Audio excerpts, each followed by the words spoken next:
Hello YouTube, I hope you had a fabulous Monday. And I just saw two dope movies on TV1. Like, okay, TV1, I didn't know. I have a smart TV, so I didn't even know that I had TV1 on live TV. Like, I had it and it's like I forgot that I had it. You know, just one of those channels that you forget that you have. So those of you who have Tubi, because I think that's what it is. It's like Tubi has TV stations apparently. So Tubi is more than just Tubi. They actually have different channels, and so I noticed with the commercials, it was saying Tubi. So Tubi has TV1. They have like different stations apparently, so it's pretty dope. You know, Tubi is expanding. The Super Bowl will be on Tubi, so that's big for Tubi. And I'm not surprised, because last year I heard how Tubi distracted the Super Bowl and everybody was upset. But now you could watch the Super Bowl on Tubi, so congratulations to Tubi. And my goal is to get my movie on Tubi, so y'all keep your fingers crossed. I gotta stop being lazy. Oh my God, my coworker was talking about procrastination, and I'm like, yeah, when it comes to school, I graduated, I was always on it, like, you know. But when it comes to things like my book and thing, I don't know if it's fear of failure, but I know the Bible says to write down the vision and make it plain. And I need to just put one foot in front of the other, you know. The worst thing about failure is not trying. So if I don't try, it's my own fault, right? So I just gotta just release the book. Like, I need like deadlines and stuff. And that's the thing, like, my publishing company, Xebris, they don't like press me. Like, they email me like, do you have anything new? But I feel like if I had a deadline, like school, you have deadlines, then I would be like on it. But yeah, I really need to be up on it.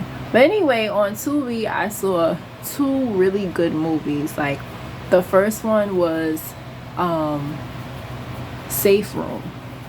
So I've heard of a couple of safe rooms. I've seen a few movies about that. Basically, a safe room is when you have a house and a lot of people go there if there's like a storm or something.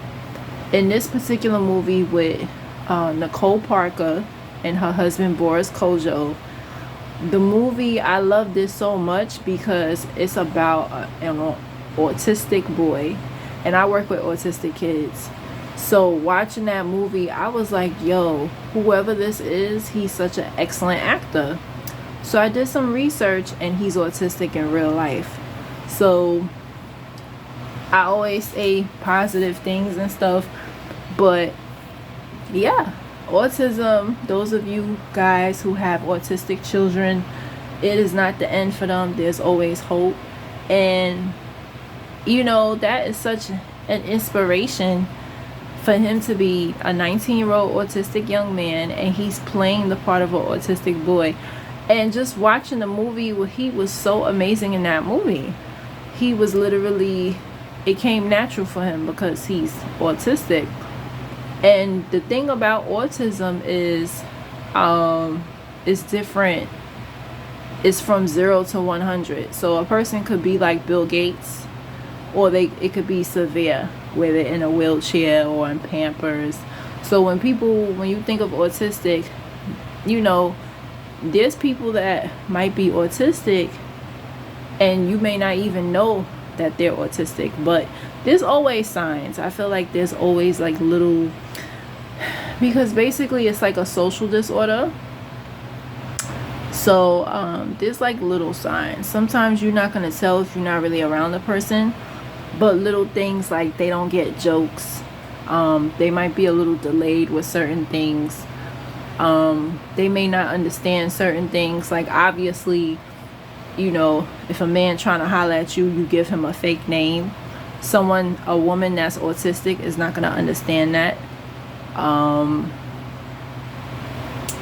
It's just so much. Autism is one of those things that's just amazing to me. And that movie was just so good because it was about a boy who accidentally saw a crime, and he was smart throughout the whole movie. Like, you know, even though she told him to get the cell phone and he kind of messed up, and that could have happened with any kid, autistic or not. For me as a mother, my son is not even autistic, but God forbid if I'm in that situation, I'm gonna sacrifice myself. I'm gonna go and get the cell phone, right? I'm not gonna, if we have intruders in my place, I'm not gonna, you know what I'm saying? So that part was like, okay, well, why would she send him into the room to get the phone, whatever? And then, you know, it gets intense. Like, the lady slices him with a knife, and they have bandages in the room, so she's applying pressure. Then they put the oxygen on so they can't breathe. And so the friendly neighbor, this is the part that got me. It was predictable, but Boris Kojo, that's her husband in real life, but he played the friendly neighbor, right? So the friendly neighbor planned the whole thing. Like, in the end, it came out that he was the one that planned the whole thing. And so it was just a movie of be careful who you trust, especially when you have children, because we live in a weird world. You know, people see that you by yourself and stuff like that. Like with me, I have my father. So anybody who like knows me in my neighborhood, they know I have a father. My father come over and stuff like that, XYZ. And then when my son's father doesn't come inside my apartment, but he always walks him to the door. So people know that there's a male presence in my life and in my son's life. And they don't look right. Like, people are afraid of both of them. And my son's father is afraid of my father. My father, you don't want to mess with him, right? You just don't. So, and I think that's important as a single woman. You know,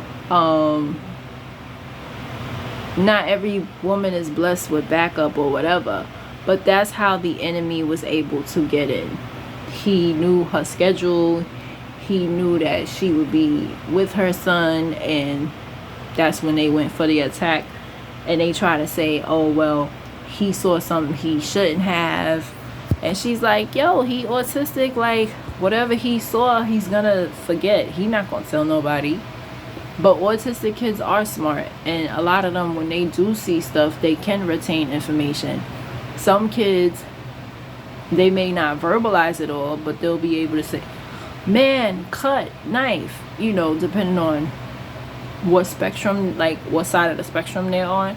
It's just such a good movie to watch. And I feel like anybody who has an autistic child, or you work with autistic kids, I feel like they should like have that movie in a training or something like that, because it's like emergencies happen.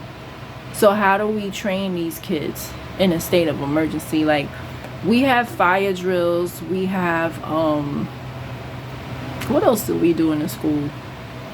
Lockdown, soft lockdown, we do all of that. But we need to prepare our children for a situation like that. What happens when an intruder's in the home? What happens when, you know, you don't really prepare for that? You don't really talk about it. For me, you know, living in an apartment, you know, it is, I have my weapons and stuff like that. But yeah, it was such a good movie, because that autistic boy, I was like, yo, he playing that a little bit too good. And sure enough, he's autistic in real life. And I'm just so proud of him, because it is I feel like Hollywood is expanding itself. They're letting people of all populations to enter, and I just love it. You know, I just love it, because people need to see and embrace whether if it's trans, whether if it's autistic people, it's open to all. And people need to be educated of, this is what the world is. This is what it is. And yeah, I just love that movie. I'm gonna always love that movie. And he calls himself awesomely autistic on the internet. Yeah. So with the next movie, this movie was crazy. Your girl, the girl from Soul Food who plays Bird in the series, not the movie, because in the movie was Nia Long, but the woman who plays Bird in Soul Food, she's in this movie called Love to Death. And this movie is good because she's a church girl, and I guess she wasn't street smart. She has 2 sisters and a mom, and it's just a classic case of loneliness. And another single mother. We as single mothers, we have to pray over ourselves that we don't become so desperate. Me personally, I've never dated a man who didn't have a job. I've never been attracted to the bad boys. In my younger days, 18, 19 years old, you make a mistake with them to be physical. But as far as a full-blown relationship, no.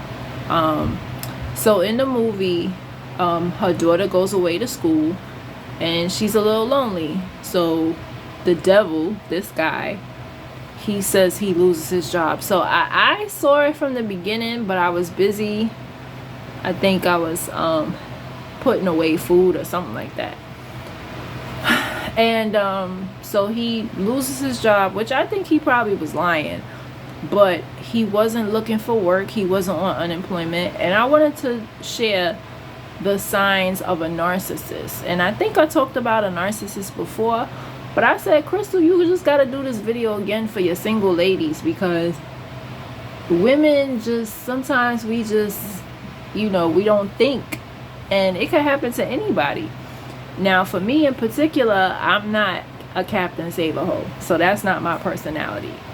But I wanted to tell the telltale signs of a narcissist. This guy was definitely a narcissist.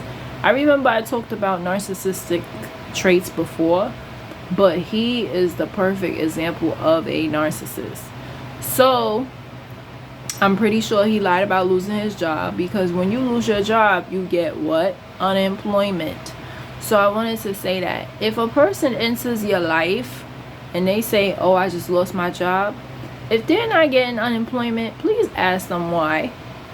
Because regardless of your employment status, you should have some type of income. You need to have unemployment, or you need to at least file for unemployment. Now, when I first was unemployed, back in 2009, my cousin had to push me, because with me, I was like, well, I don't plan on being unemployed for long. I'm a working girl. She's like, yeah, but what if you don't find what you want? So the unemployment was a blessing, because it allowed me to spend more time with my son, and I had turned down all the nonsense jobs to concentrate on something that was a little bit more concrete. So while I was unemployed, I was in school, and I had my son. I could truly say when I was unemployed, I was busier back then than I was now. Definitely, hands down. Because I was in school, I was going on interviews for work and interviews for an apartment.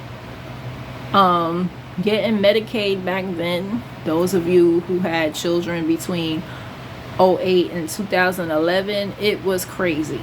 I had to be in the office physically. I had to prove that I lived with my parents. My father had to come to the phone. It was crazy. I had applied for food stamps. I only had it for a little bit, and then they got on my damn nerves. I don't know how y'all do it, but food stamps is a headache. You can't get me back on them shits. Oh my God, they annoying. They want to know all your business. At one point, somebody was telling me, oh, why don't you go on assistance? And I'm like, no, because they're going to make me put my child's father on child support, and I don't need that. Like, I get help from his family, and no. You know, so it's just a lot of red tape. But yeah, so during the time when I was unemployed, your girl was busy. I was, plus on top of all of that, I was trying to get my son into daycare. And back then, I don't know if they have it now, so long, my son is 16, they had something called ACD HRA. ACD is for when you're in school or when you're working and you have to pay for daycare. So for me, I only had to pay $15 every week, $15 a week that I paid. And because I was going to Mega Evers, I paid $15 for this whole semester. So he was going to 2 daycares while I was in class, because I think it was because I waited late to do my schedule, school schedule. FYI to anybody, when you make your schedule for school, make sure you do it early, because you'll be forced to do night classes, and if that's not what you want to do, yeah. So I remember like it was yesterday, Mega Evers, I took night classes, though I was, you know, whatever. So it was good because I was job hunting. But I said all that to say this: though I was unemployed, your girl was hella busy. Like, I was busy trying to get my shit together. So it's like watching this movie, and it's so common in the black community with our sisters, like you taking in these homeless men, because that's what they are. He was homeless and unemployed. He not looking for work. That's the first red flag, because if you're unemployed, why are you not going on interviews? Hell, even when you have a job, you should be going on interviews, because you should be looking for better. That's just me. Like, I've always been job hunting. I got a whole bachelor's. I'm still, you know what I'm saying? Like, whatever. So he not going on interviews, which means he's not trying to change his circumstance. So he came to her one day and was like, oh, he wanted to take out a loan for a business. So she falls for it, and you know, she wants to support him, and lo and behold, he gets frustrated because it takes work, right? So he doesn't want to do that. So he gets upset, and he don't even cook dinner. He's like, oh, am I a maid now? So the second red flag is they try to switch stuff on you. So he got upset because she's like, okay, let's go out to dinner. So he picked up a fight saying, oh, the guy gave you the check and just looked at me like I was a bum. That's his own psycho craziness. Like, you know, she's like, what are you talking about? Like, huh? You know, now mind you, she could have easily been like, she could have flipped on him like, nigga, you don't even work, and I'm coming home from work and you didn't even cook dinner. Fuck you. Like, she could have flipped on him, and she would have had every right, because she's working, she's paying all the bills. The least he could do is cook. That's the least he could do. He's not doing anything during the day. Nothing at all. Nothing. They don't have children, so it's not like he's watching the children. He's doing nothing all day. The least he could do is cook. That's the least he could do. You know, most of us, we work all day, come home and cook. It's a part of life. It's a part of being an adult. But she's working, he not working, like, you know. So flips it out on her. So eventually she has the strength to leave him, because she has a daughter away in college, and even her daughter is like, Ma, what are you doing with this clown? Like, so they together for like 4 years. That's a long time to deal with a homeless, unemployed person. Like, that has to be frustrating, because it's like you're paying for everything. When you go to the grocery store, you're paying for everything. When you do laundry, you paying for that too. So it's like, it has to be frustrating, because at least with our children, we claim them, right? They're our dependents. Whether she claimed him or not, they didn't talk about that in the movie, but they're our children, right? You know, yeah. So, but So yes, the first trait of a narcissist is they flip things on you. The second one is they are short-tempered. The third one is fear. So right after this, he starts hitting her, bruising her, and instills fear in her. So eventually she gets tired of it and she leaves him for somebody else that she met in church. Unfortunately, in the end, he kills both of them. He kills her at work and he kills him at a place. He actually flattens his tire. And before it happened, the sister was on to him. So she comes outside of her sister's house because her sister's is like, yo, stay with us because he's crazy. Like, he's never going to leave your house. So she's at her sister's house. She wakes up and the window is broken. So her sister's like, yo, he did this. I know he did this. She's like, oh, it could have been anybody. They like, no, go to the police. She don't want to go to the police. Then the next day, or probably the same day, the fiance, his tire gets messed up. He ends up with a flat tire. So he calls somebody and like, oh, I need a tow truck to come pick me up. As he's on the phone, he gets shot. And it's sad because had he never met her, he would have probably still been alive. And it's based on a true story too. She was a toll booth worker and the ex shot her at work. Very sad. And it's crazy because right after her death, that's when they made the toll booths. There's nobody there anymore. It's all electronic. So I guess that combined with other things, because they used to get harassed. People would drive past them, not pay their ticket. But now it's electronic, so nobody could get away from it. Once your car drives past, you gotta pay. They'll send it in the mail, whatever. So, yeah, so that movie was really, really good. And another thing that he did that was so narcissistic, when she got engaged and he wanted her to meet him at the house at 4 o'clock, only to like mess with her brain. Because then he says to her, oh, marriage, that's something you always wanted, right? So he's telling her to her face, like, yeah, I never was going to marry your ass. Like, he was with her 4 years, so I evidently, so he was just using her for a place to stay and food to eat, literally. And it's sad, but he literally used her for that, so it's sad. And the lady from y'all know Bird, those of y'all who watch the series, that's who's playing the main character.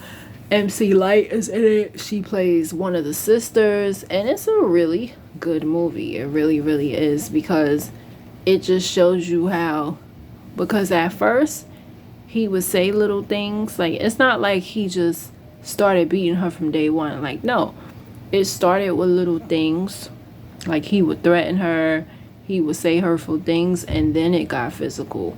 And before it even got to choking or anything like that, he would squeeze her arm, like little things, so she didn't really take it serious because it was never that bad.